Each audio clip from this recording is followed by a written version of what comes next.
see, or you can agree with me that our speaker is the best person for this session. And most recently, Chu was featured on, or she was one of our speakers at the Breaking Barriers conference, which held some months ago.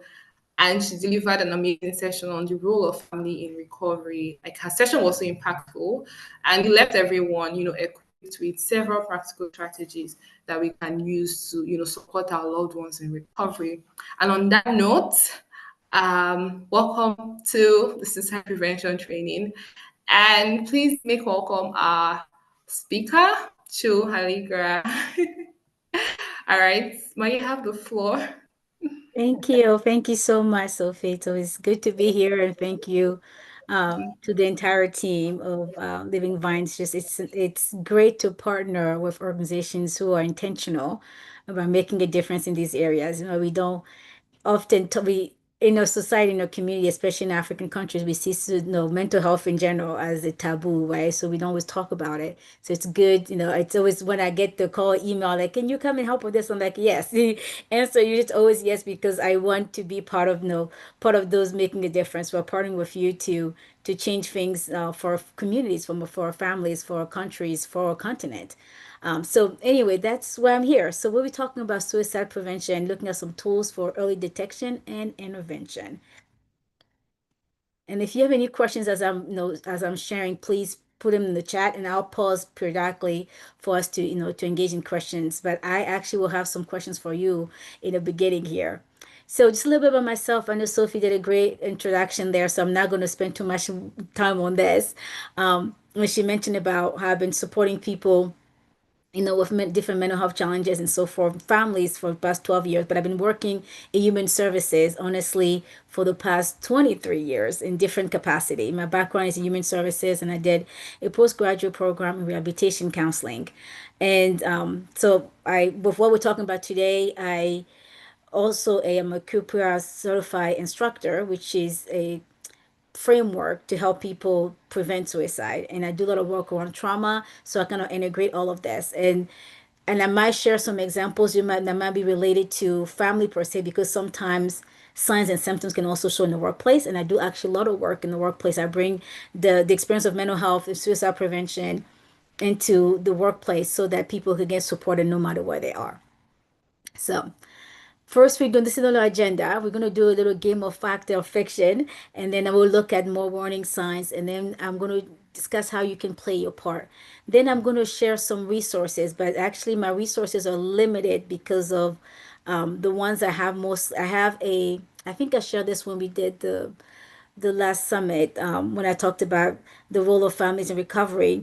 I did share a handout that had a listing of suicide prevention hotlines internationally. And so not all countries are represented there. I don't think we have one from Nigeria there yet. But the beautiful thing that we have already going on here, you have Living Vines, your mental health foundation, to support you as a local resource, right? So when we get to that, and I won't spend too much time on that because I want you have a point of contact already for mental health support in Nigeria and beyond. So a little bit of the fact and fiction. So I'm going to ask you, I'm going to make a statement, and then I want you to put in the chat if you're able. I know some of you are in transit right now, but if you're able to put in the chat, whether you think this is a fact or it's fiction. So the first statement is asking a person about their suicidal intention may encourage them to act upon them. Is it fact or fiction? Then Sophie, if you're able to kind of read some of the answers there in the chat for me, I'll appreciate it.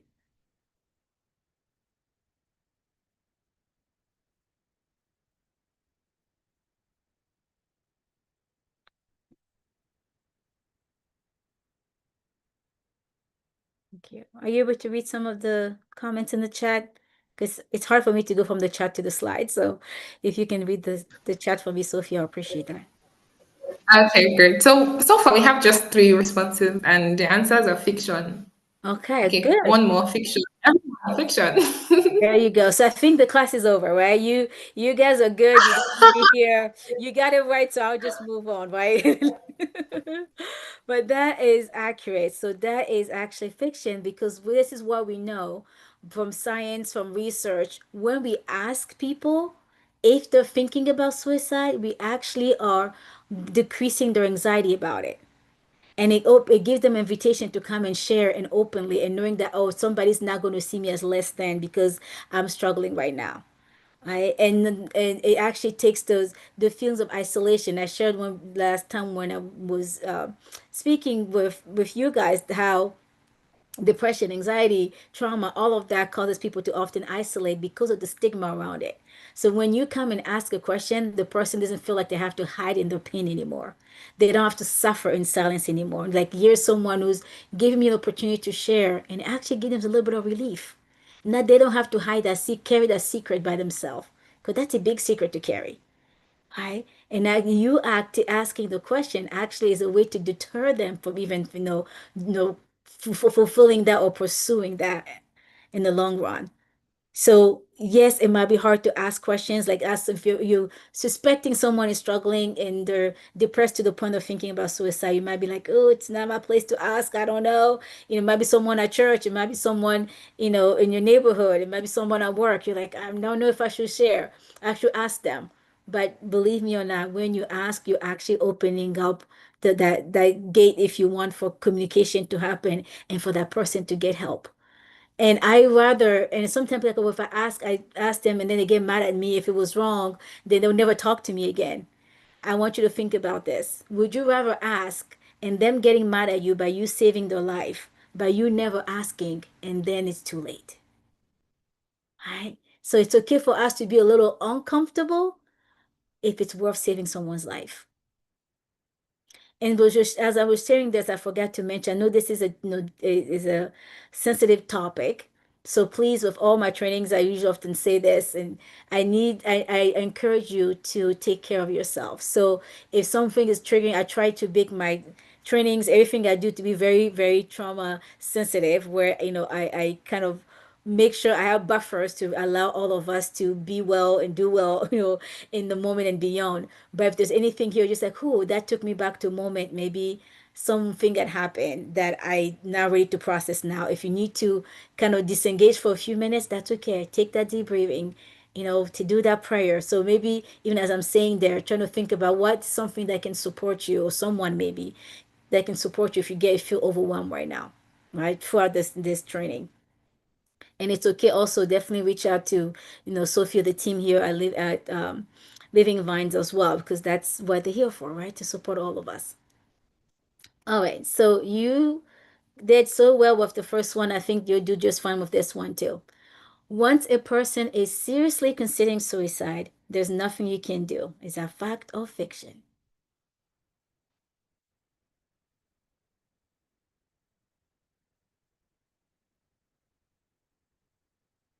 I see comments are coming in. This is an A+ class, so we're done, right? So you guys, like, you guys have all the answers. Yeah. So what are the people saying, Sophie? They're all saying fiction. Kudos. Like I say, this is an A+ class. So yes, that is actually, it is fiction, because this is why we know most suicide crises are very time limited. So people get to the point of thinking about suicide because they're often very depressed, and sometimes it's right there just in the moment. Like, well, we didn't. They seemed okay yesterday. We'll look at some of that later, but it's very immediate per se. Some people might have what we call suicide ideation, where they're thinking about it for a long time, but the time where it's like they want to do something about it, it's very short term. It's short lived, right? So in that moment, and they're doing it from when they're depressed already, that means the hormones, the chemicals in the brains are not at the level they need to be. So dopamine and serotonin, that's a whole class for a different day. But all of those will be out of whack per se. They won't be, at a good level for them to even think clearly, right? And the mind or brain might be focusing so much on the problem that they don't see a way out. And actually, when the rest of society might be thinking, oh, it's selfish for them to even think about that. They didn't think about their family, the children, the work, the community, the church. But when someone is at that point, they actually feel that, like, they're a burden for everybody else. So they're thinking, if I'm not here, I'm actually doing other people a favor. And you and I know that is not true. right? But in that space of being depressed and being overwhelmed, that's the unhealthy, unclear, thinking, thought process that goes through their mind. So you can come again by, coming and asking the question, by coming and providing solutions to, I'm not saying none of us here can solve everybody's problem, but if you can give people hope, right, remind them that there is something to look forward to, you're giving them other solutions than just than the one they have in mind right now. That's, for them might be just thinking about ending everything. Right. So yes, and we know again for research, when people are asked a question, when somebody else cares, it changes the whole trajectory of the story of the life. They actually, there's a guy, I can't remember his name now, but he was about to jump over a bridge here in the United States years ago, a couple decades even now, decades ago. Someone stopped and smiled and asked him how he was doing. That saved his life. Total stranger. He had his mind made up. He had a plan. He was literally in the process of executing that plan. And someone changed his life by just asking, pausing him and asking how he's doing, because that should someone care. So don't ever think that because someone has a plan that, oh, there's nothing I can do, they're going to go for it anyway. No, you become that buffer. You become that gateway. You be like, no, in our faith communities, we often talk about standing in the gap. We think about it just as prayer, but no, yes, that's true. But prayer is not the only way that you stand in the gap for someone. When we're talking about suicide prevention, you asking the question, you saying, I'm going to sit here until we get help. I don't know what you're going through. I don't know how to help, but I just want you to know you're not alone. That is also standing in the gap in a more tangible way. I often joke that that's, maybe not a joke, but, I have to say that is God with a skin. Because we are supposed to be, or we are not just supposed to be, we are God's workmanship, right? Hands and feet of Christ here on earth. And sent telling someone, I'll pray for you, and walking away is not always the helpful solution. Saying, I'll pray for you, but I'm sitting here with you, I'm going to pray with you right now. I will listen to see what it is that is going on that gets you so overwhelmed that you don't want to be here. And it's so easy in our faith community to say, oh, that's a sin. That's not helpful in the moment, because they're not operating from clear judgment. And even that, I can, again, now I'm not here, to preach per se, but that could be a whole debate for another day, with scripture right there. So we don't want people to get to that point, but we also don't want to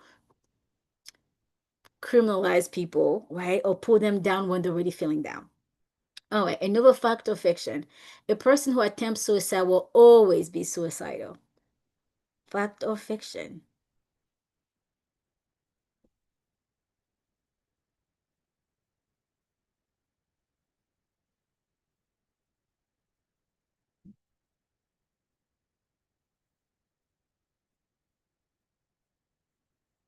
Okay. See, the number of comments are going up there, but I can't see the comments exactly. So I'll rely on Sophie again. Do we have? Okay. Mhm. So most of the comments are fiction, then 1% said a fact. Okay. Okay. Yeah. So the answer is fiction. And then this is what we know. So people who have attempted suicide before might be at a higher risk. But when we give them the support, some of the things I just shared in the previous slide, like you showing up, you being there, standing in the gap for them, you help them recover. And many of those people might never be suicidal again. And I even pause here to share my own story. I got into doing this work because exactly, well, my daughter is now 19 and she was 2. So 17 years ago, I was one who got suicidal. And if I didn't get help, I probably wouldn't be here. But now I do this for a living, right? I support others, and I have a life that I didn't even see possible back then because depression was so deep. And I just felt that was the only way out, not to be a burden for anybody else. But now I realize I'm a blessing and not a burden because I had proper support, from psychiatrists, from therapists. I actually even ended up in a psychiatric hospital. And I don't have shame to share that because the more we break the stigma, the more people can seek help. I went to psychiatric hospital, got the help I needed, came out and continued getting help until I got to the point where I am doing this. And even with that, it doesn't mean that I don't get a hard day, right? It means that now I have systems in place, support in place, strategies in place to help me not hit that rock bottom again. And support will look different for others. There were times in the past where I needed psychiatric medicine. Right now, no, I'm not on any, and because I've again worked through my recovery enough that I have other coping skills, what we call personal medicine. Where like prayer is part of my personal medicine. I mean, journaling, supporting others. Believe it or not, the more I give back, the more I find the purpose in my life. Right? My family are part of my personal medicine. Being out in nature is part of my personal medicine, right? So yes, the time where people need the medication, but then the time where we give them enough tools as so they can get to a point to build enough tools that they have what they need to be well and continue to function well in society. So if we remember anything else from this training, remember that Shu was once suicidal and here she's alive teaching these trainings. Just a reminder that there's still hope. There's always hope. So even just because somebody had that incident happen before, we don't want to look at them as they're always going to be in that state. But in order for them not to be in that state, we need to be the hands and feet of Jesus as we're supposed to be the family that we're supposed to be the community that we're supposed to be. All right, another one. Improvement following a suicidal crisis means that the risk of suicide is over. So if someone, had a crisis and they got suicidal, we get them help in that moment. They're like, okay, they're fine. Now they're back at home, back at work. We're seeing them at church. Right after, the suicide crisis, if you see a little bit of improvement, does that mean the risk is over? Fiction or fact or fiction?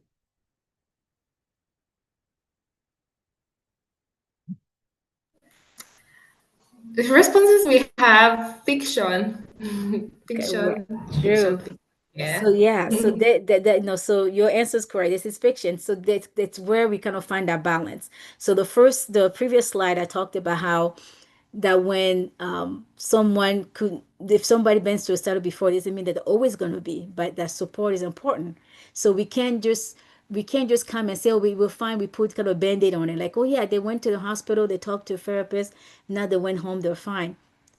They're still at a higher risk until we know that they're doing well and they have strategies in place like I now have, where not to go back where I was 17 years ago. So they might look better on no right there as soon as the crisis happened because they got immediate support. But often the bigger problems that they're dealing with before are not gone. So unless we help them cope with those bigger situations, those bigger problems, when the stressor comes again, they might be in a sensible place.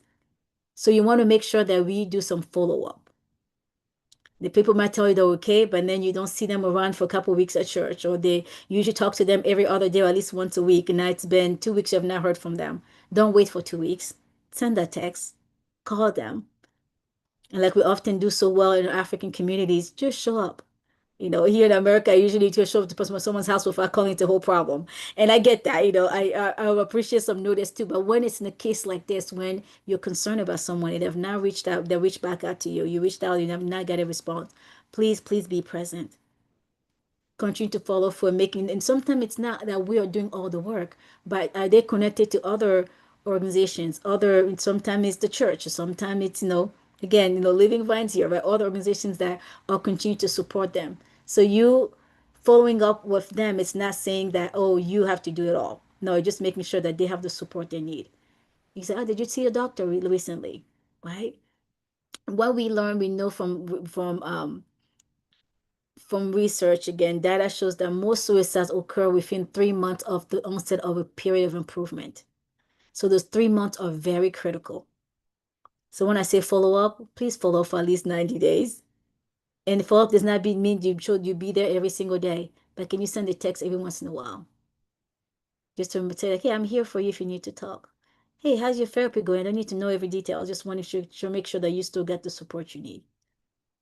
And that goes for everyone, relatives, doctors, what, clergy members, neighbors, all of us have a part to play in supporting that person, especially during those critical 90 days after they had a crisis. All right, suicide occurs across all classes of people, fact or fiction?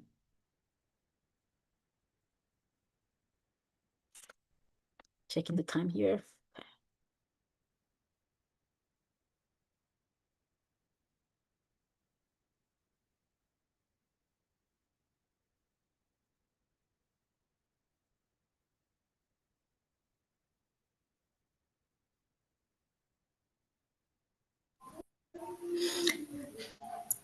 All right. So most of the responses we have facts.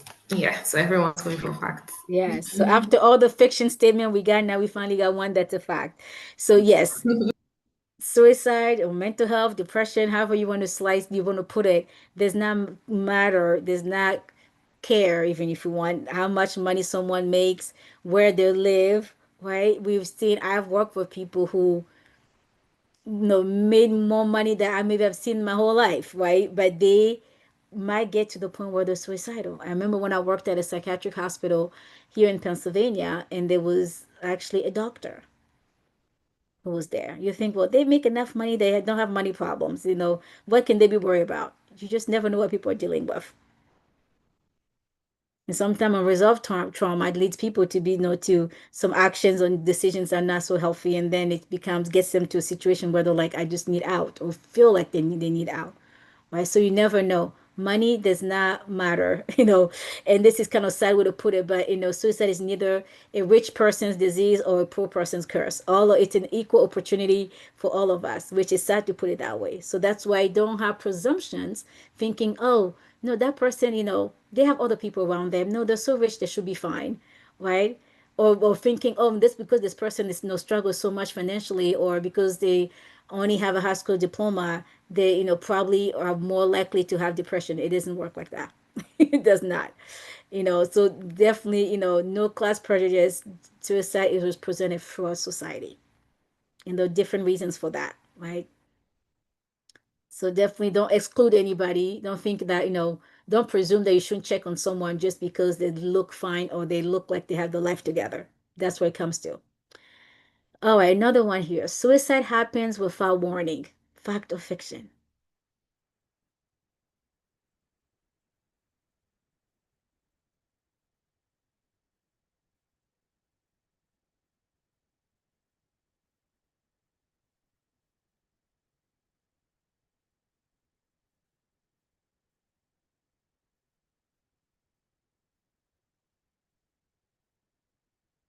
Yeah, let Sophie read those responses for us. All right. So we have fiction. Good. This one is usually the hardest one because people will be like, well, I didn't see anything. They just happened out of the blue. That's even not just us. Like you've probably seen this, in social media posts when someone dies by suicide. We see this in the news, right? And but typically there's always some clues. And those are the kind of clues we're going to be looking at here shortly. So there's always some clues and some warnings if when people start getting to that point. And sometimes the people who I remember there was a preacher here who died by suicide. They came to work just fine. The church was on church on Sunday, and um they preached. Everybody picked. The people saw them happy, and I think it was like Tuesday or Wednesday. They died by suicide. People like we couldn't have seen that. Like what happened? Just because someone is smiling doesn't mean that they're not depressed, but also often there's other clues that happen. So we need to, as people, as individuals, as church, as communities, as families, kind of being on alert, being high alert per se, around anyone, because you might think the person smiling today is just fine and they might not. Right. So there's always some of those clues, some that we're going to look at some of those warning signs. So these are signs that happen that could tell us that someone is struggling. It doesn't necessarily mean that they're, suicidal, but often these are signs that the mental health is starting to deteriorate, and we need to start, paying a little more attention to them, while providing a little more support, checking on them a little more even before things get there. Because the whole point of this training and the whole point of this conversation is is the prevention part, right? We don't want anyone to get to this point where they feel suicidal. So what can we do? Right. So if you start seeing these signs, so these are some things to look for. People who start taking more alcohol, more drugs. Maybe be like, well, yeah, he or she always drinks all the time. Yes, but they're drinking more. Are they talking more about alcohol or drugs all the time? So even if they were already struggling with addiction, if there's an increase of consumption of, of whatever it is that they're addicted to, that's often a sign that they're struggling and they might be using substances to cope with that stress, to cope with the challenges they're having internally. If someone, this one is actually, no, the big one. If you see someone looking for ends to in the some means to end their life, like the surgeons go and you see on the computer, on the phone, that on the search engine, they were searching for things like that. That's right. That's definitely something to look for. Or someone who never had a firearm or never had any guns and now they're purchasing guns. That's something to kind of, like, hey, I saw you bought this. Like, what are your plans with this? This, this is kind of out of the blue because usually you don't like this, you don't like guns. Why did you purchase one? Why did you kind of start those conversations? That's what we talked about earlier. Asking is important, right? Opens up that conversation. And people, whether they were dealing with anxiety or not before, if someone start acting very anxious and agitated all the time, like, something is just not right. There might be, so might show up one day at work, one day at home, they seem like they're okay, they're smiling, and then, but every time something goes wrong, it's like they're on edge.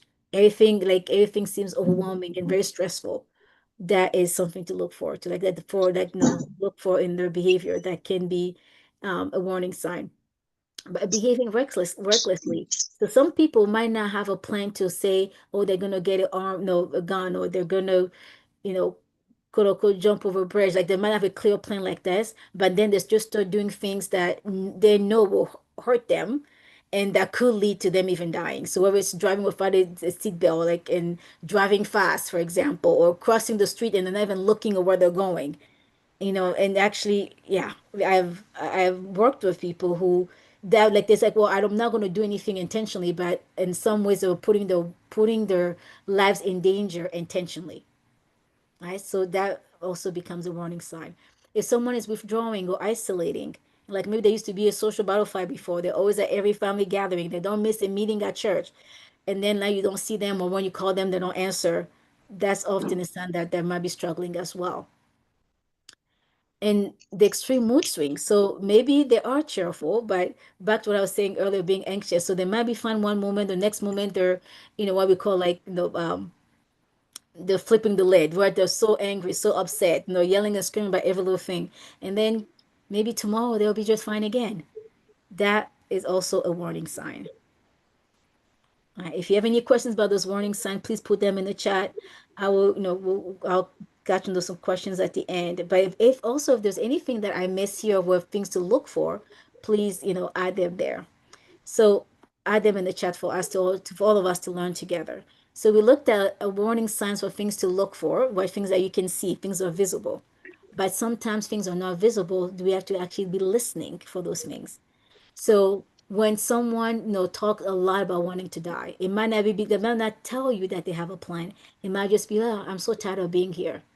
Yeah, life is meaningless. Like, I don't know why I'm even alive. I'll be just fine if my life ended today. Like statement like that, those are things you want to really listen for, and then know that that's a warning sign. Right? And so that's that feeling of hopelessness, right? They don't see a way out. Like things are always hard. I don't even know why I even try. I'm not saying again that everybody that said that means that they're suicidal, but often if we don't support them in that moment, they can it start is a downward, or slipping slope, if you want. They start going downward with the mental health. So when people start feeling hopeless, we want to remind them there is hope. It doesn't mean that you have the solution, but to the specific problem. By reminding them because they're alive. But the Bible tells us, right? As long as they're alive, there's hope. So it's kind of encouraging them from that perspective. But people telling you that they feel trapped. I don't see a way out of this. I'm trapped in this life. I'm trapped and sometimes people with people who have chronic illnesses are actually at a higher risk because many of them might be dealing with unbearable pain. That's why it's supposed to be there. The L is a typo. But when they're dealing with whether it's physical, emotional pain that just seems so unbearable, they might be looking for a way out. Like, I can't live like this anymore. I can't deal with this pain anymore. I need this pain to stop. Again, not just because they say that means that they're having a plan to be suicidal, but that means that we need to come and rally around them, support them. If someone does not have something to look forward to, that is usually the biggest one of the things to listen for, right? Because I have no reason to live in, no to live. I have no reason to be here. So maybe this is where you remind them of things that they wanted to do, people that matter to them, how they even had helped others, how the impact they've made in the community, to remind them that they have a reason to be here. So I'm not telling you to go argue with them about what their statement is. You are becoming the beacon of hope or giving them other options to consider so that they don't think suicide is the only way. Right? The last one here, I mentioned this when people start feeling like a burden. So again, people are sick, people are disabled, sometimes people who sometimes lost their job and have to rely on the family, or people who got divorced or separated, or the spouse died and now they have to rely on others. With all of that comes that there's some type of loss. The loss, brings grief, and sometimes grief when it's not. Some part of grief is depression, especially when it's not. People don't have enough support, and that depression can lead them to think and believe that they're a burden, and so therefore they might think that the only way to not burden others is not to be here. That's not true. Right. All right. So we looked at or talked about things to look for and things to listen for as our warning signs. Now I want to talk about how you can make a difference. So I already shared a lot of strategies we looked at those statements that were fiction or fact. I shared a lot of strategies there. I shared a lot of strategies as well as we looked at that last section about warning sign. But here's some more ways to how you can think about doing your part. Part is actually an acronym. P is for prevent, A is things to avoid, R is how you respond, and T is talking about mental health in general. So how can we prevent? You want to be a safe person. All the things I shared so far as strategies, if you're not a safe person and you're not addressing those risk factors, then we're not able to help anybody. And we'll look a little bit, what does it mean to be a safe person? You are someone who is saying, I'm here to listen if you want to talk. And sometimes people don't want to talk, but you're going to just be there with them. Your presence alone is therapeutic. You being there reminds someone that they're not alone, that they matter, that you care, right?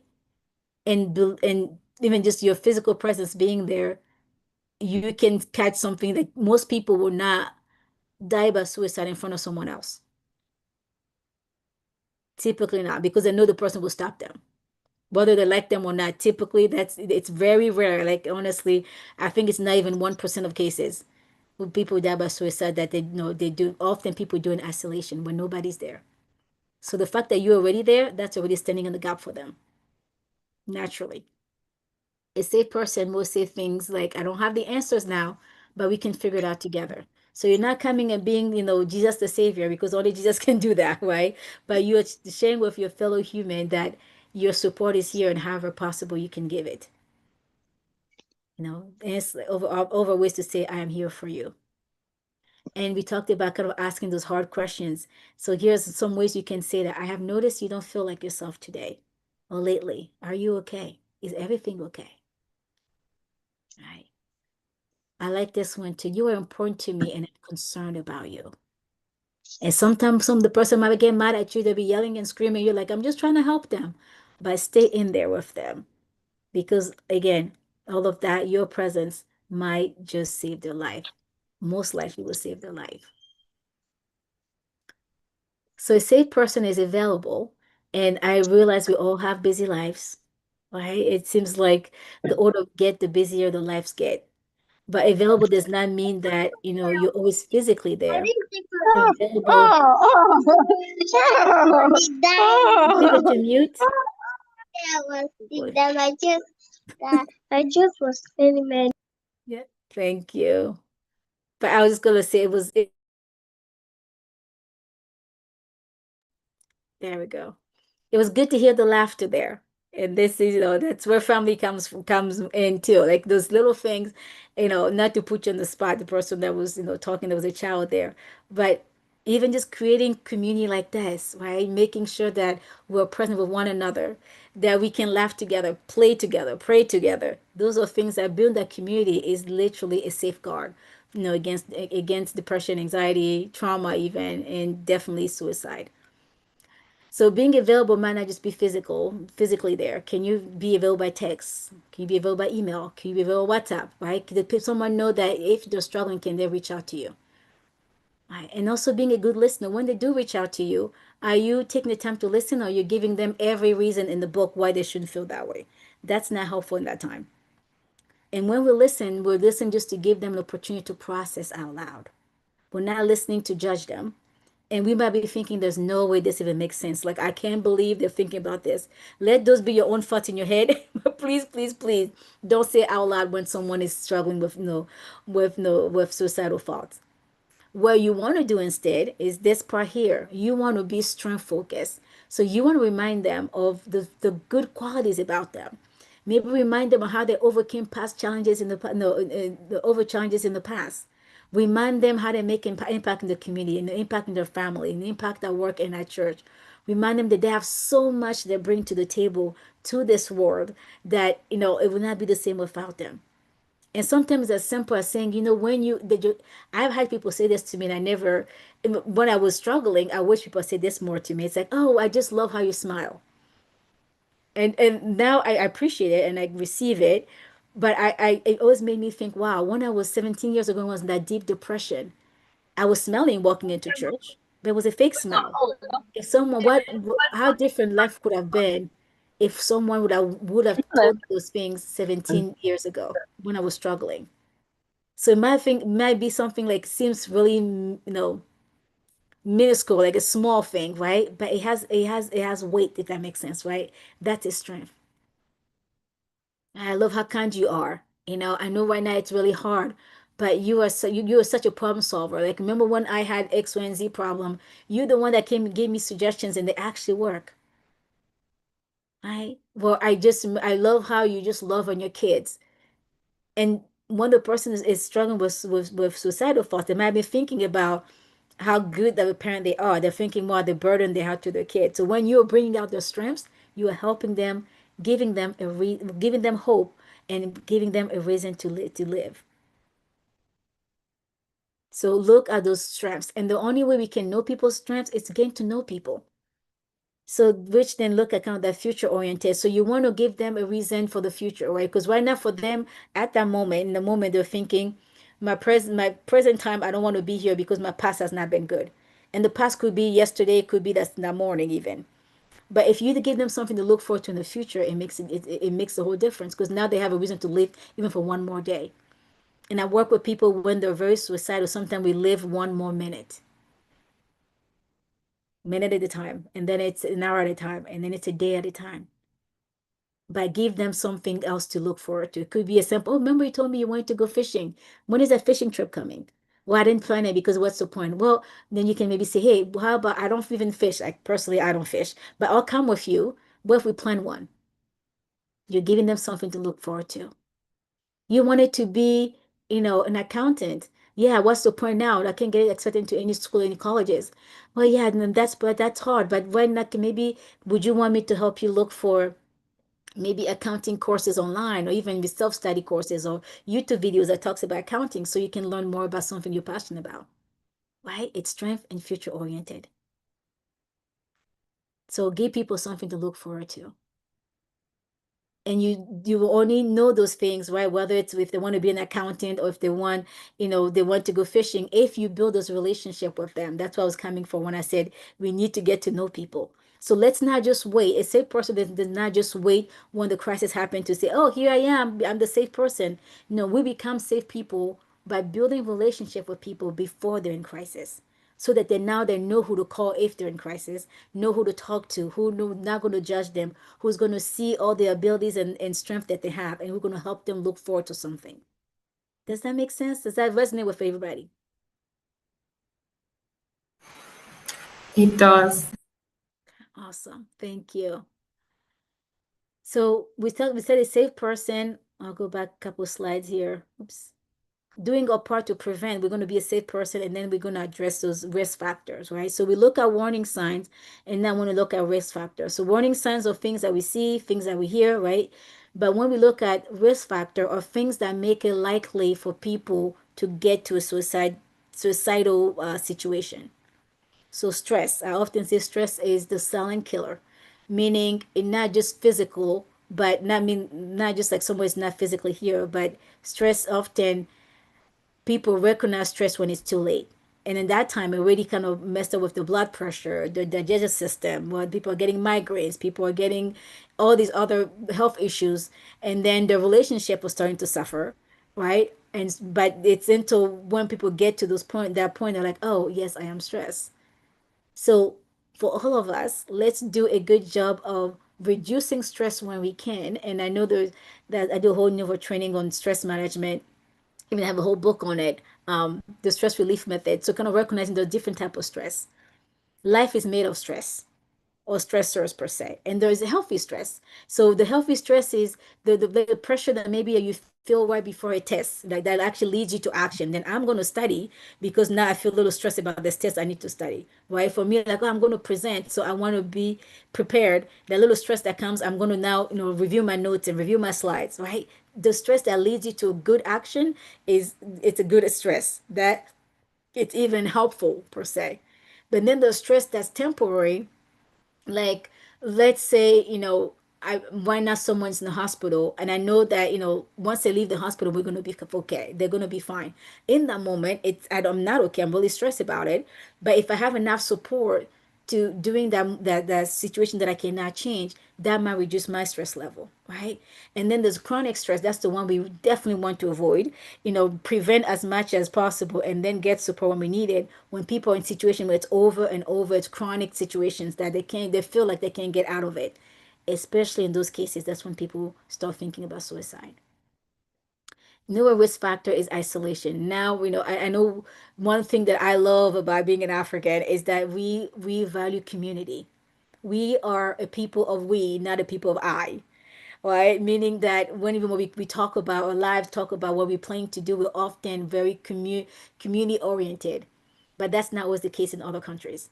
I often talk with my mom and and other friends and relatives. And I'm like, yeah, like, well, in the U.S. you're fine. I'm like, no, I'm not fine. you know, and I know a lot of people, but I don't have the community like I have the community I had back home. So when you see people start isolating, that is a red flag. That's a risk factor. So that's when getting to know people, it's a way to to break that isolation. So people provide community so people don't feel alone, whether it's a crisis or not.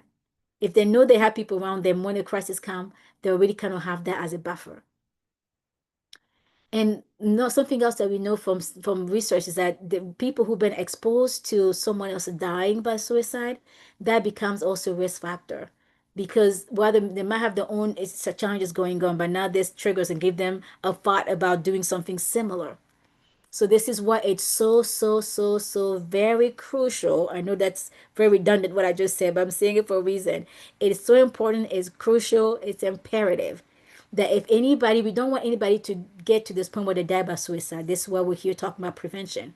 But in the case that someone gets to that point, we need to make sure that everybody around that person who died is supported. And it's not just the person the people who live with them, but people who work with them, the people who go to church with them.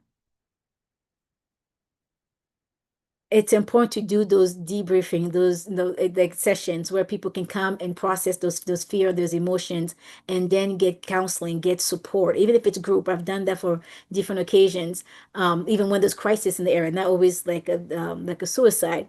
But I remember here in the US, there was the one town that there was wildfires, for example. There was, there's so many things happening right now. You probably will see this in the news, right? Things happening at school shootings and things like that. People need to debrief after that. We can't just say people are fine, they went home, they go back to the work, go back to their families.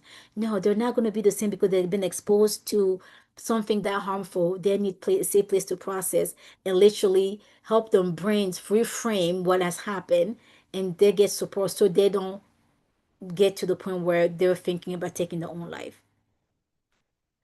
And also, I mentioned people with chronic illnesses are definitely higher risk, but this also go to people who like, who don't have not getting treatment, even physical treatment. If someone is sick and they can't get help, that's a risk factor. So let's support people. And honestly, if we as a church, when I say church, capital C, right, the Christian church on earth, if we learn to just be what God called us to be, the body, we will be honestly annihilating on a lot of these issues already by just being present with people. From stress, from isolation, from all of that, like be us just doing what we need, although the Bible calls us to do, to be with others, to be in community, to support one another, to bear one another's burden. All of that already, addresses those risk factors. Right. So people, like, back to isolation, we also see, for example, um, youth. Although we'll say like, oh yeah, youth, no, but they're always with their friends. A lot of youth now are with their friends on the phone. It's texting, it's playing video games. There's not always that interaction, to the point where some of the kids don't even know how to talk to people because they're so used to just, doing shorthand texting all the time, right? That it might feel like they're connecting, but sometimes that also becomes a risk factor because they're so isolated. Or seniors. I know we do a good job in Africa when, with the elderly, we don't just, we make sure that, someone takes them, right? If it's mom or dad who's getting older, sometimes it's brother or sister, ourselves, we take them in, auntie or uncle, all of that, we support one another. But there's many people who are old and just, or not old in a bad way, but like they're aging and they're living by themselves. People who, like, think about widows, right? People who just lost a spouse, lost a child, and the urban, that people will show up for the funeral. They show up during the grieving period, as we call it. I know, like here, for example, people don't do that, but in Congo, when someone dies, everybody comes. Sometimes it's a week. Every single day, everybody's coming. They're crying with you, being with you, and then the funeral happens. It's a big funeral, and then we go bury the body, we eat, and then people leave. The real grief for people starts after that funeral. So just say I was there with them every single day. I went and mourned with them. Yes, after everybody else left, that's where we need to be concerned about people, right? So isolation is not always people pulling away. That's withdrawal, but sometimes people being in situations, things that happen to them that are outside of their control that lead to them, being isolated. Someone who's to go to work every day, now they lost their job and they don't have, that was maybe what the social outlet. Now they don't have that. They're home all day. They look okay, but there's a lot of the social connections that got cut off. Right? That's a risk factor. So the last one on here is access to lethal means. So if someone already has guns, knives, that's why even when people start becoming suicidal, if they live with you, start removing any knife that you have. I've had families in my own. We have to lock off knives and even forks. Anything that's sharp that could be used as a weapon had to be put away just to ensure the person's safety. They might not like it, but you're doing it because you care. So what do you need to avoid? So this is the A in part. You need to avoid postponing that conversation. So don't just say, oh, it's ask tomorrow. Well, maybe somebody else already asked them if they're okay. No, no, no. Don't count on somebody else to do. Do it because you don't know when it's going to be too late. It's better for you to ask the question and support them, ask if they're okay, and them even getting mad at you and saying, no, I have nothing to talk about. But at least you asked, you did your part. Something to avoid, it's stigmatizing mental health, mental illness. We talked about that before. We need to look at mental health as part of physical health, as part of whole health. And the more we take the stigma around depression, anxiety, and see them a condition as like blood pressure and diabetes, and treat them as such, then people will not hide in their pain. People will come and talk when they need to because they don't feel like seen as less than. But we also need to avoid criminalizing suicide. Often people will say, they committed suicide. And that's the language that we use for many, many, many decades. But now those of us who do this work are, advising and encouraging people to reframe that, to change that. Because people commit, quote unquote, a robbery, right? They commit a murder, which we don't, people might say, well, they did it to themselves. No. When people get to the point of suicide, if we understand mental health, we realize there was a cry for help because they needed help. They didn't try to see a way out. So we often say, and you probably already heard me say this multiple times during this presentation, we say people died by suicide. Not they committed suicide because that takes literally the criminalization off of that, right? And then we see that someone, it's someone who had a life. And you'll see even when people die by suicide, the obituary seems to be so vague. Sometimes there's even no obituary. People don't even talk about it. It's almost like this person did not live. And we forget all the good things that they were, all the big good things they're done because not everybody is ashamed to say that they died by suicide. And that's because we have so much stigma around mental health. So let's avoid doing that. Avoid telling people, oh, just get some sleep, tomorrow will be better. That's not how we give hope. We actually give them something, realistic, like I shared a few examples before, realistic that gives them hope for tomorrow. Tomorrow, can we do X, Y, and Z that you like, right? Or maybe sometime we go, I've tried this. No, you can try that too. Help me, like yoga, meditation, exercise, anything. In that moment, they're not ready to receive your what worked for you. In that moment, it's not even about you, it's about them. So kind of coming alongside them to understand where they're coming from and support them from their perspective, not from yours. But also avoid, saying things like, what do you have to be depressed about? Again, we already talked to how, this, it doesn't matter how, you know, what social status a person has. Oh yeah, I've been depressed too. Usually in the beginning, that's not helpful. Maybe when you get to the point where there's something to look forward to, and then the next time you're having those conversations, you can say, I understand where you're coming from because I've been there once. Right. But in the moment when they're suicidal and they're literally the thinking brain is not activated because they're so in their emotions right now, that it's not the time to mention what happened to you. Again, focus on the person only. That will be grateful. There's so much, it could be so much worse. That's not helpful. Don't make people about feeling bad. They're already feeling bad and need support. You telling them though because when you're saying be grateful, there's what are you depressed about? You're telling them honestly, there's no reason for you to do this. You could do better. That's a judgmental approach. You might not be thinking that you're being judgmental. You might not want to be judgmental, but that approach becomes judgmental to someone who is depressed, someone who is suicidal. But this is how you're going to respond. You're going to ask those hard questions. Have you thought of plans of hurting yourself? Do you feel as though there's no way out? Those are when you're reaching out to ask the person how they're doing. These are some of the questions you want to be asking them. If you're comfortable, sometimes you can go, some people will go to there, but very few people say this. Are you thinking about killing yourself? Like, especially that verb. But it's okay to say, are you thinking about hurting yourself? You don't want to avoid. This is the questions that you don't want to postpone that conversation. I noticed that you're not doing your, you're not like yourself lately. We're concerned about you. Are you having thoughts of hurting yourself? Because sometimes you ask people, are you okay? Yeah, I'll be fine. That does not cut it because that, it's superficial. How many times people ask us, hey, are you good? We say, yeah, we're fine. Right? And we know we're not. But sometimes because we're not ready to talk to that person, we don't see them as a safe person. So if you ask them those questions, they say yes, you want to stay with them until professional resources comes into their safe. So whether it's like the 9-8 is right here in the US. And then the handout like I gave last time, I can send it to Sophia. I get Sophie again, but that is international suicide hotlines around different countries. I don't believe we have Nigeria there. But my point here is make sure you stay there until you connect them to someone else who can help. Sometimes you just take them on the phone. Reach out to Living Vines and be, hey, like I have someone here. How can I support them? Do you guys have any resources? And I'll say honestly, don't even wait for that moment to ask those questions. I encourage all of you to be reaching out to Living Vine. I'm putting you guys in the spot here, Living Vine. But I think, for people to reach out to really know what's available in their area so that when you encounter someone who's struggling, you can already have that in your pocket, already have the number saved on your phone. If the person says no, it's okay. They say, I'm not feeling okay, so show them that you care. Show them that, you're here, you're going to provide a listening ear when they want to talk.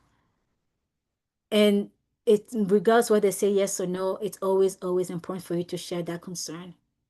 And then tell them, yeah, maybe you're not, I'm glad that you're not there. I'm not glad you're not thinking about hurting yourself. But if you need to, maybe it'll still be good to talk to someone. Here's a resource for a therapist. Here's a resource for Living Van. You can find maybe a support group or something like that. Even when they say no, don't just say, okay, thanks, and then walk away. No, Give them an outlet because maybe they're not comfortable to talk about that with you right now. But they might be willing to talk about later. So you say, okay, that's fine. You told me, then just know that I'm here if you need to talk. So that tell let them know that you're making yourself available. But here's also a resource that you can call, you can text, you can reach out to them online if you ever need to talk to someone. Always leave a resource with them because you never know when they will need it. Right. And then we talked about this, talking about mental health and treating it as a whole part of overall health. And also don't hide your own struggles because you being human gives somebody else permission to be human. So I'm not saying that we have to share a business of everybody out there, but you letting people know, just like I shared earlier, I gave briefly, like that I was depressed to the point of being suicidal. I was even in a psychiatric hospital. I got support, and now I'm supporting others. That gives somebody hope. And I'm not saying to share that like in the moment, like we said, when somebody's struggling and they're in the suicidal thought, that's not the time for that. But this is if we start normalizing these conversations, then mental health is not a taboo. Seeking help is not seen as a weakness, but actually as a strength, right? We are so good at hiding and masking, as I call it, as we often call it, like, hiding or in our pain that then we don't, everybody thinks that, we all have it all together, which is not true. Everybody has their own challenges. We might not be at the point of being suicidal, but we have things that maybe someone's suicidal because they lost their job and they don't see a way out. Maybe you have lost your job before. So you never know, but you're just sharing some of the things you overcome, how it can be helpful for other people in the audience, right? Other people that you're talking to. All right. And also sharing not just how you struggle, but also how you take care of your own well-being. Well, things that help you bounce back, things that are part of that personal medicine like I talked about, right? Things are healthy strategies that help you reduce stress, that help you be well. All right, I'm going to pass the skin to the next one here. So I'm right on time there. So thank you for being here and listening to all of this. This is my contact info. This is how you can reach out to me. I really encourage you to do your part. And maybe if there's something here you're like, oh, I'm not comfortable sharing here as a group. If you scan that QR code or go to that link, it's bit.ly at free consult with Shu. You can schedule a 15-minute time slot with me so we can talk about just your situation. And there's my phone number. I'm available on WhatsApp under that number. That's my email. And if you want, so often people just feel it's easier to take a screenshot and then be able to reach out to those things later. And I have two websites that I want to share here. So Grace and Hope Consulting is where I do. If you need to contact me about trainings or work related support, because as I said, I bring a lot of this into the workplace. We do leadership training, we do things around trauma informed care in the workplace, career coaching, team building, stress management, you name it. But for yourself, for your family, we have another website, which is graceandhopeforfamilies.org. So that's where we provide support for people who are dealing with mental health challenges, chronic illnesses, disability, and so forth. So I will pause there. And if there's any questions, I will take them now, Sophie. All right. Thank you so much for that session. Please just appreciate our speaker. She's done such an amazing job. It was so interactive. I really love how very interactive the session was. Thank you so much, Ma. And please, you can start sending in your questions. I have a question. Yeah. Uh, yeah, okay. But before I even ask, there was a part when you talk about playing our parts, right, and we should avoid criminalizing suicide.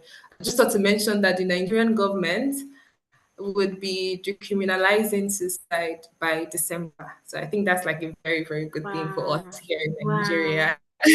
I am so Yeah. glad to hear that. Yeah. Wow. Wow. That's good. That's huge movement in the right direction. Because if when the Mhm. government starts changing policies, it also changes how people interpret it, right? So that's really Yeah, good. it Yeah. does.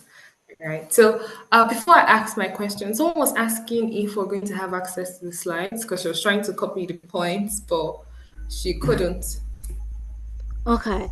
So typically, because I don't give the full slides because of that, I would definitely send, um, I would, I can send this to you guys, but yeah, that's fine. I'll send it to you guys because it's not the full QPR training per se. I can send it to Sophie and she can share it out. Does that work? All right then. I Yeah, think that because works. when I do the QPR training, because it's licensed content and we can't do that. This is not the full curriculum for QPR, but there's some QPR content and embedded in here. So that's why I was thinking about it out loud first. Oh, all right. That's okay. All right. Mhm. So my question, I have a couple of friends that, I mean, when we're just, talking and they just bring up, they're like, oh, I want to go to heaven. I'm so tired. Come quickly, Lord. I think it's Maranatha. So I don't know, is that something that one should be concerned about? I found myself thinking like that as well. I mean, I'm like, I'm not suicidal. I'm just tired. Like, let Jesus Yeah, just yeah. come. No, So is seriously. No, I hear you, Sophie. So no, I think no, many of you probably don't follow me on Facebook, but there was a lady singing the song "Come Jesus Come." It was yesterday. Yeah, it was Sunday or Saturday maybe, and I actually reposted that. I'm like, when you see all the hard things happening on earth here, it's like, oh, heaven will be so much different. Right? So there's a difference with, longing for a peaceful place, right, and wanting to escape. With suicide, people are wanting, like, I don't see a way out. I need to pull myself out. When you're saying, like, oh, if Jesus comes, it's like, oh, you're saying, oh, if things will change for all of us for the better. Do you see what I mean? So there's a difference there. But when you hear your friends, your family members say those things, that's when you want to start having those conversations, because you will not know what exactly they mean or how they're seeing it unless you start asking, hey, are you okay? Like, why are you saying that? What are you thinking? Right? You want to have further conversation with them to identify whether or not this is they're overwhelmed and want a way out, or they just want the world to be a better place. Does that make sense? Yeah, it does. It does. Thank you so much. So we have two hands raised. Mrs. Moji, please go ahead to unmute your mic. Thank you very much, ma'am, for a wonderful presentation. I really enjoyed it. Yeah. My question is, however, I have a challenging situation at hand, and it's involving an. Hello, can you hear me, ma'am? I can hear you. Yes. Oh, thank you. Yeah, it's a challenging situation with an elderly person, like an 86-year-old, who's Mm, lost, she's lost interest in living. mm, She recently had a fracture on her hip, and a replacement surgery has been done.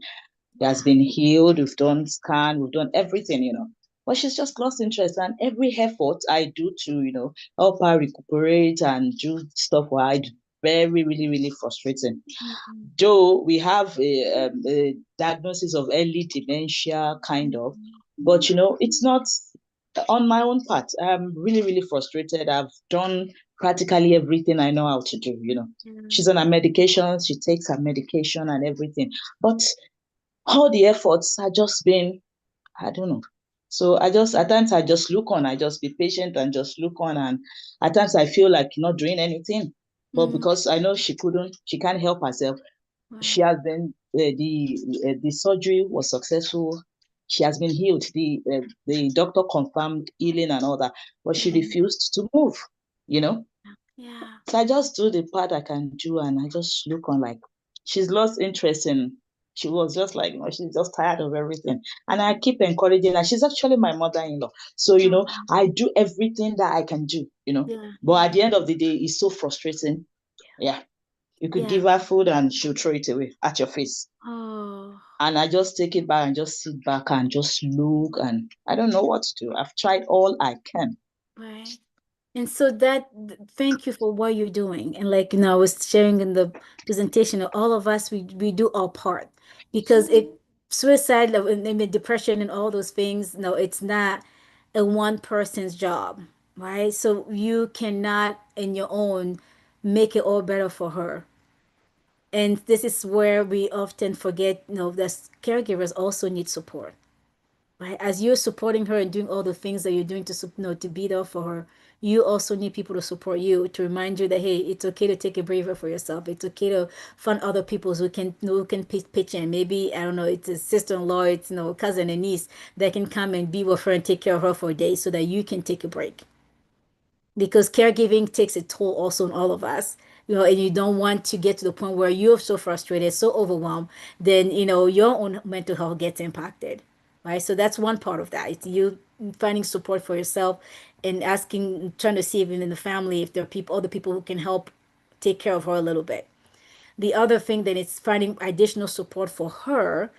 No, I know, like you said, no, you do all the medical stuff and she had surgery, she's doing better. But sometimes seeing other people like us becomes a way for us to see that we can do it too. So I know that this might not be available everywhere, but like here they have like senior centers where the people, senior centers will go, like they're just among them, the elderly. They have activities there. They have, even field trips. And I know, like, again, I know from Congo, so I know that's never a reality in Congo. But I share that example to say that maybe it's looking around in your community. What is available there? Where are some of the seniors already gathering? Does the church have like a special service just for seniors, special events just for seniors, where she can go and see people like her, like at her age, who are actually thriving, who are enjoying life again? Because some of the things we don't talk about with aging is that aging is scary. When people start aging and then their bodies start kind of, having issues, and they're like, oh my goodness, it's just going to get worse from here. So first it's a hip surgery, there's going to be the over hip, then it's going to be the knee. Like those might be the thoughts that are going through her mind. Like my body's giving out on me, I might as well not be here because it's going to continue happening.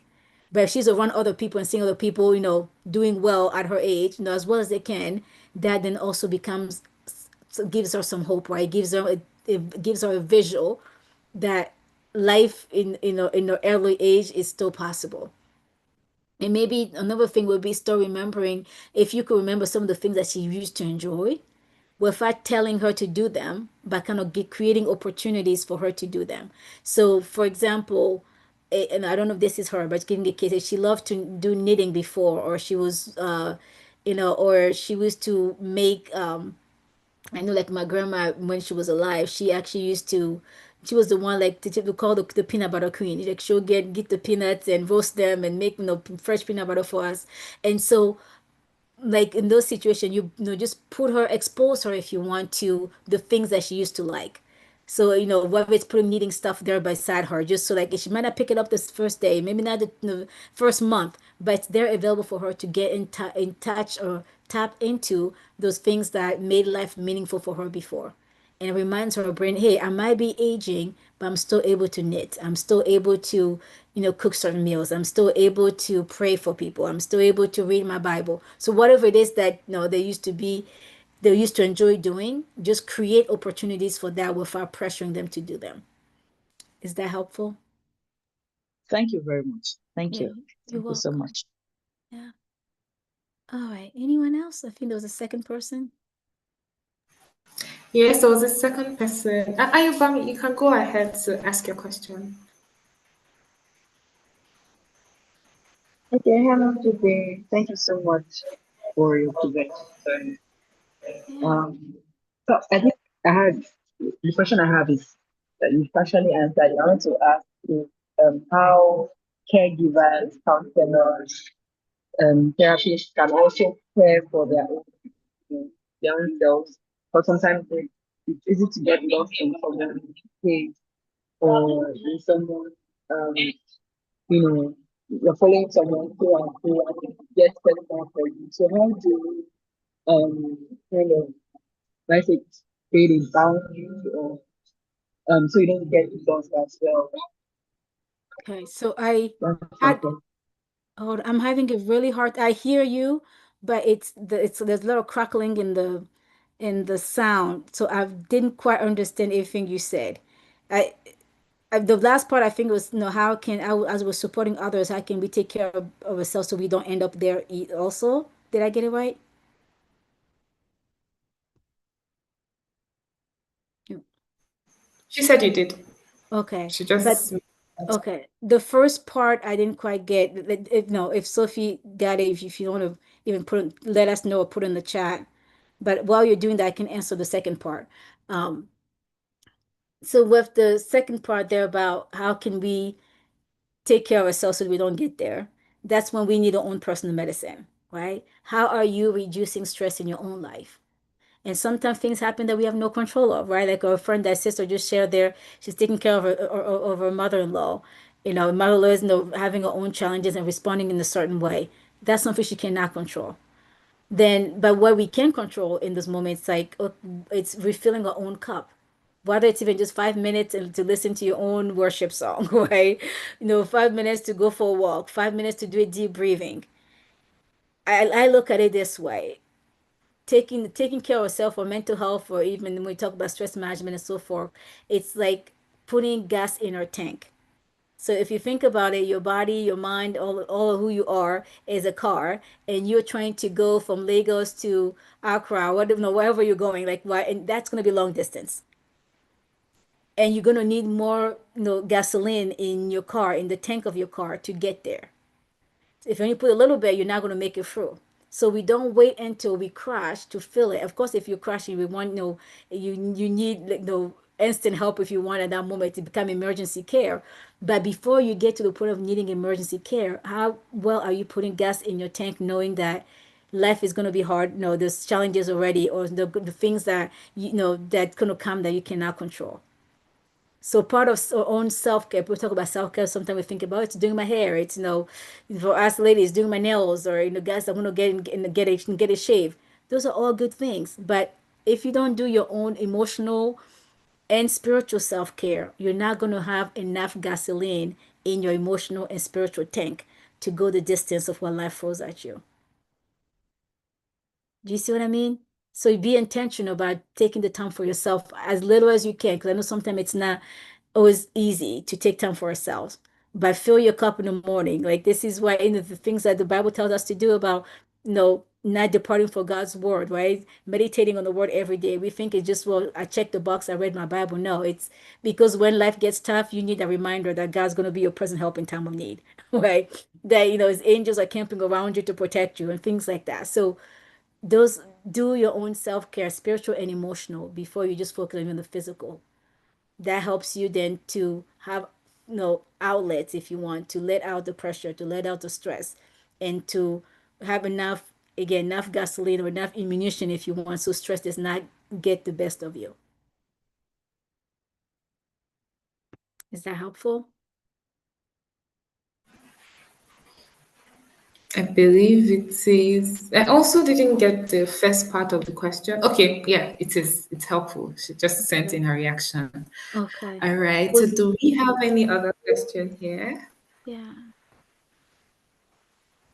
Okay, I think there is none for now. Okay. But yes, thank you so much once again for this session. Please take a screenshot of this screen, or of your screen, of the slide rather, so that you can, look through the contact details. And of course, I would send a follow-up emails with the resource that Chu will be sharing with me soon. And yes, so on behalf of Living Vines Mental Health Foundation, this is me saying a very big thank you to you. Thank you for all that you shared. And we would indeed play our parts. We would prevent, we would avoid, we would respond, and we'll talk about it. We would not stop having conversations around this thing, right? So thank you so much. And even as we leave here, I want us to always remember that suicide prevention is a collective responsibility, right? So every conversation that we get to have, and every single sign that we notice, we need to just, extend a hand of compassion and make a difference, right? So that's checking, like Chu recommended, right? Checking once in a while. If it doesn't necessarily have to be every day, right? But just let them know that you're there, you're available to help, and together we can, break the silence and prevent suicide, right? So thank you so much, everyone, for being here. It's been so lovely having you. Enjoy the rest of your evening. Thank you so much, Chu. Thank you. All right. Yeah. Bye, Okay. everyone. Bye. Yeah, Thank bye. you. You're welcome.